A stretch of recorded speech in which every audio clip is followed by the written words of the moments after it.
Alright, that was fun. So I just talked to the feller. Great guy. Only speaks Spanish, but he was from Peru. Held a good conversation with him. But he said, yeah, that dog's pretty old.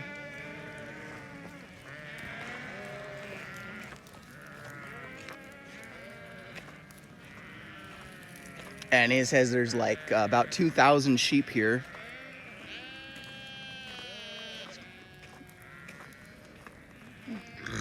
Excuse me. And he says, yeah, they do this every year.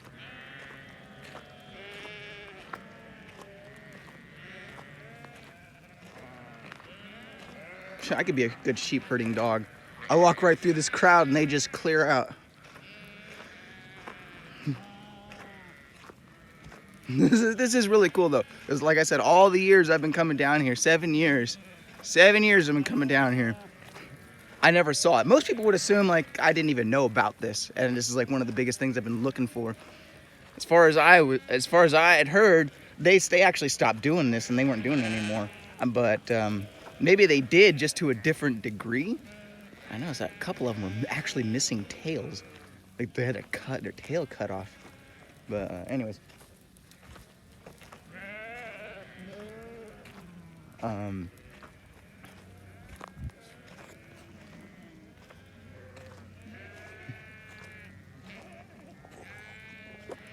Besides the tail thing, there's a sheep, what do you call it, like a corral, a sheep corral over by Mojave. If you've seen the documentary, The Great Mojave Desert, it's one of the first things they talk about with the Basque shepherds. I thought he was Basque. I mean, I didn't assume he was Basque. He looked Mexican when I first came up, but I'm like, okay, no, this guy's indigenous. He's like Mexican or something. Like indigenous, like I'm indigenous. Aztec. But you know, he's a Peruvian, so South American, not Basque. Still cool to see them out here doing this. You know, the demographics change over time. It used to be like almost nothing but Basque and some Mexicans. Now I guess it's changed to Peruvians. And it's just him too. I didn't see anybody else. I asked him, "Is it just you?" He's like, "It's just me."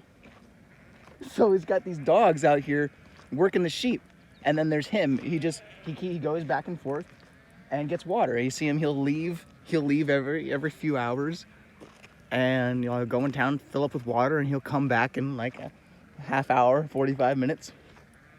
And like the dogs just keep an eye out for the sheep. They watch the sheep, and so far I'd have to say since these guys have been around, I haven't heard too many coyotes. I know they're out here, but I actually haven't heard any, except like about a few days before this guy showed up. Look at the sheepdog still over here at my house, always sniffing out when my dog was peeing. You know, my dog did get along with Ron, is that his name? I can't even remember his name anymore. Dan, John, I can't remember. Don, it was Don. Don, not Ron, Don.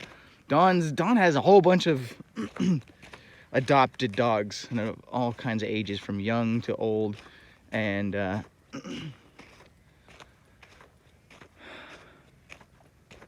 Arthur got along with them really well. I don't like keeping Arthur on the chain, but do I want to take the chance?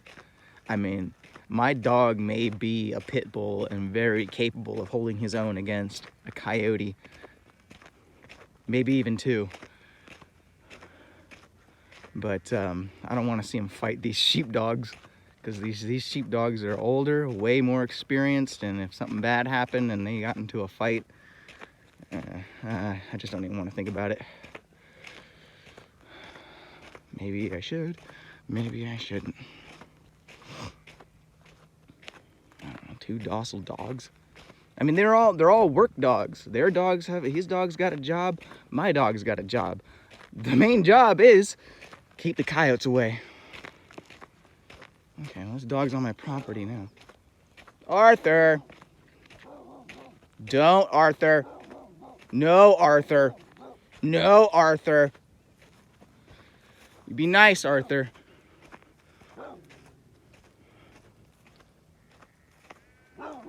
Puppy.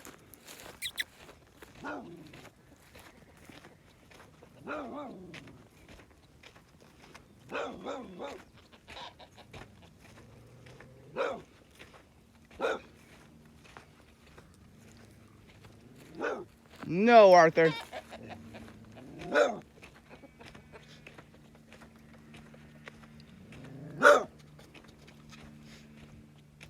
You be nice.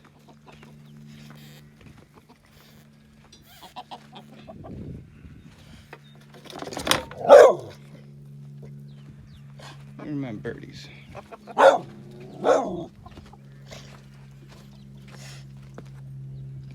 Beep, beep, beep, beep, beep, beep.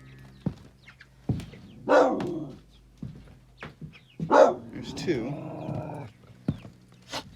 Where do you want to leave them alone? There's the other two. Okay, they're good.